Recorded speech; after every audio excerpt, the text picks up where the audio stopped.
વાર્તા આદિની જંગલથી શહેર સુધીની સફર. ઘણા સમય પહેલા દુનિયા શાંતિથી પણ માણસ માટે બધું જ જાણ્યું હતું. એ સમયે ખૂબ ખૂબ વર્ષો પહેલા, જ્યાં મોટા મોટા જંગલો અને ઊંચા પર્વતો હતા, ત્યાં આદિ નામનો એક આદિમાનવ રહેતો હતો. આદિ અને તેના જેવા બીજા આદિમાનવો ખૂબ જૂના સમયના હતા. તેમનું જીવન ખૂબ જ ભટકતું હતું. તેઓ જંગલમાં ભટકતા હતા. તેઓ એક જગ્યાએ રહેતા ન હતા. જ્યાં ખોરાક મળે ત્યાં જતા, જ્યાં પાણી મળે ત્યાં તેઓ રહેતા, અને જ્યાં જાનવરોનો ડર લાગે ત્યાં કે તે દોડી જતા, અથવા જો ભૂખ લાગે તો તે જાનવરોનો શિકાર કરી અને પોતાનો ખોરાક મેળવતા હતા. તેથી તે સમયને હન્ટર અને ગેધરર્સ કહેવાતા. એટલે કે હરણ જેવા પ્રાણીઓ, માછલીઓ, પક્ષીઓનો શિકાર કરીને અને ફળો, કંદમૂળ ભેગા કરીને પોતાનું પેટ ભરતા.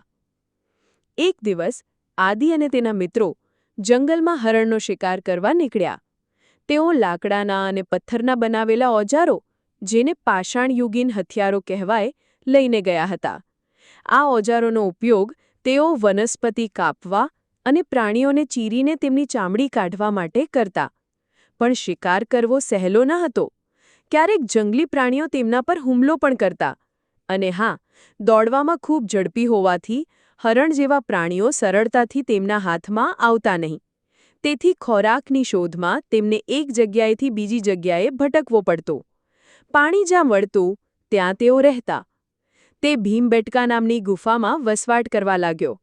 તે ગુફામાં તેણે પક્ષીઓ, હરણ, લાકડાના ભાલા, વૃક્ષો, માનવોના લગભગ 500 જેટલા ચિત્રો દોર્યા હતા.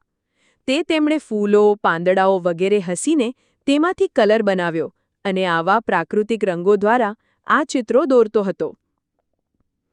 એક સાંજે આદિ અને તેના મિત્રો ગુફામાં બેઠા હતા. અચાનક વીજળી પડી અને આગ લાગી. પહેલાં તો તેઓ ડરી ગયા, પણ પછી તેમણે જોયું કે આગથી જંગલી પ્રાણીઓ દૂર ભાગી ગયા.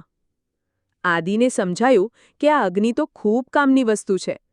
આજથી લગભગ 11,000 વર્ષ પહેલાં માનવી અગ્નિનો ઉપયોગ શીખ્યો. તેનાથી તેઓ માંસ શેકીને ખાતા, અંધારામાં પ્રકાશ મેળવતા અને જંગલી પ્રાણીઓથી પોતાનું રક્ષણ પણ કરતા. થોડા સમય પછી કુદરતમાં એક મોટું પરિવર્તન આવ્યું. વાતાવરણ ગરમ થયું અને ઘાસના મેદાનો ઊભા થયા. તેના કારણે હરણ, ઘેટા બકરા જેવા પ્રાણીઓની સંખ્યા વધી. આદિમાનવોએ આ પ્રાણીઓને નજીકથી જોવાનું શરૂ કર્યું. તેમને સમજાયું કે આ પ્રાણીઓ તો બહુ ઉપયોગી છે. તેઓએ ધીમે ધીમે આ પ્રાણીઓને પાળવાનું શરૂ કર્યું. કૂતરો તેમનો પહેલો મિત્ર બન્યો.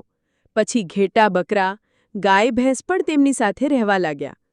આ સમયે તેમણે એક બીજી અદ્ભુત શોધ કરી: ચક્ર.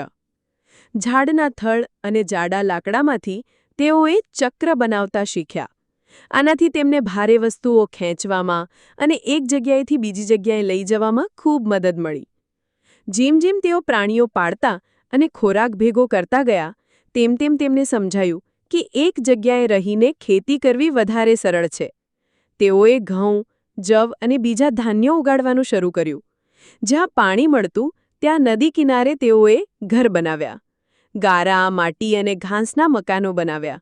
હવે તેમનું ભટકતું જીવન પૂરું થયું અને તેઓ સ્થાયી જીવન જીવવા લાગ્યા. આદિ અને તેના જેવા બીજા આદિમાનવોએ પોતાની આસપાસના વાતાવરણમાંથી શીખીને પોતાની જરૂરિયાતોને પહોંચી વાળવા માટે અનેક શોધ કરી. તેમણે પથ્થરના ઓજારો બનાવ્યા, અગ્નિનો ઉપયોગ શીખ્યો, પ્રાણીઓને પાળ્યા અને ખેતી કરી. આ બધું તેમને સ્થાયી જીવન તરફ લઈ ગયું. આ વાર્તામાંથી આપણે શું શીખ્યા? ભટકતું જીવન. આદિમાનવો ખોરાક અને પાણીની શોધમાં ફરતા રહેતા.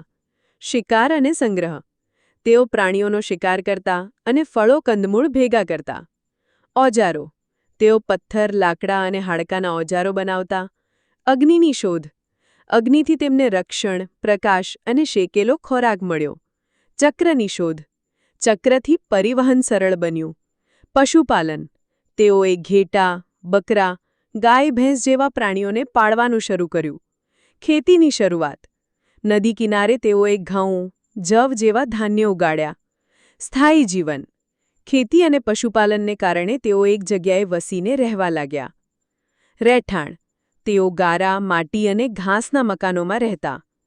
આમ આદિમાનવની ભટકતી સફર ધીમે ધીમે સ્થાયી જીવન તરફ આગળ વધી, જે આપણા આધુનિક જીવનનો પાયો બન્યો.